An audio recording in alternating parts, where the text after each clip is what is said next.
TET संदर्भातील सर्वोच्च न्यायालयाच्या निर्णयावर पुनर्विचार याचिका दाखल करावी. शिक्षकेतर कर्मचाऱ्यांना जुनी पेन्शन योजना पूर्ववत लागू करावी.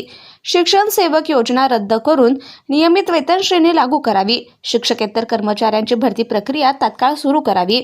अशा विविध प्रलंबित मागण्यांसाठी राज्यातील सर्व शाळा येत्या 5 डिसेंबर रोजी बंद करून सर्व जिल्हाधिकारी कार्यालयांवर शिक्षक आणि शिक्षकेतर संघटना समन्वय समितीच्या वतीने मोर्चा काढला जाणार आहे. पुण्यातील मोर्चाचे नेतृत्व शिक्षकेतर समन्वय समितीचे समन्वयक शिवाजी खांडेकर करणार आहेत.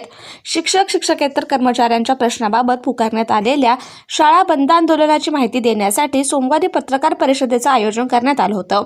यावेळी शिवाजी खांडेकर, सुनील जगताप, नंदकुमार सागर, सचिन निंबळे, के.एस. डोमसे, संग्राम कोंडे देशमुख आदी उपस्थित होते. सरकारने टीईटीच्या संदर्भातलं घेतलेलं धोरण हे चुकीचं आहे. टीईटीच्या संदर्भात पुनर्विचार अवलोकन याचिका दाखल केली पाहिजे आणि कायद्यानुसार जिथून टीईटी आम्हाला अपेक्षित आहे 13 पासून ती आम्ही नाकारत नाही, परंतु पूर्वलक्षी प्रभावाने सर्वच शिक्षकांना टीईटी बंधनकारक करणं हे अतिशय अन्यायकारक आणि चुकीचं आहे.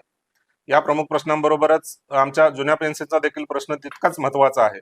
कारण एकनाथ शिंदे साहेब यांचं सरकार असताना त्या ठिकाणी चर्चेला बोलवलं, समिती नेमली गेली, त्या समितीमध्ये देखील आम्ही आहोत आणि मग समिती नेमून त्याचा सगळा अभ्यास करून आम्ही पेन्शन योजनेत सुधारणा करून आपणाला देतो याची अंमलबजावणी केली. परंतु प्रत्यक्षात आज काही ते घडताना दिसत नाही. शिंदे सरकार गेलं, तो विषय संपला, असं होऊ शकतं का?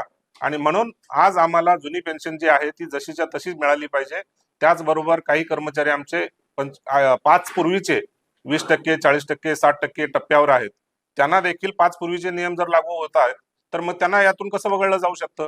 ते आज रिटायर होत आहेत रिकाम्या हाताने, कुठेतरी शेतावर कामाला जावं लागतंय, हे देखील चुकीचं आहे. त्याचबरोबर कर्मचाऱ्यांची भरती होत नाही, शिकवायला मुलांना शिक्षक नाहीत, ऑफिसमध्ये काम करायला लेखनिक नाहीत, प्रयोगशाळेत प्रयोगशाळा सहाय्यक नाही आणि आताच सरांनी सांगितल्याप्रमाणे चतुर्श्रेणी कर्मचाऱ्यांची तर 52,000 पदं लॅप्स केलीत. म्हणजे हे काका मामा मावशी म्हणणारा घटकच शाळेत नसेल तर या मुलांना विश्वास देणार तिथं कोण असणार आहे? त्यांच्यासाठी आम्ही अग्रणी भूमिका ठेवली आहे. उलट आमचं म्हणणं आहे प्रत्येक शाळेमध्ये एक महिला सेविका आणि पुरुष सेवक तर कंपल्सरी असलाच पाहिजे. आणि अनेक मुलींचे प्रश्न आहेत, अनेक मुली आता शिकू लागलेल्या आहेत, त्याच्यासाठी सरकारने उलट प्रोत्साहन देण्याची गरज आहे.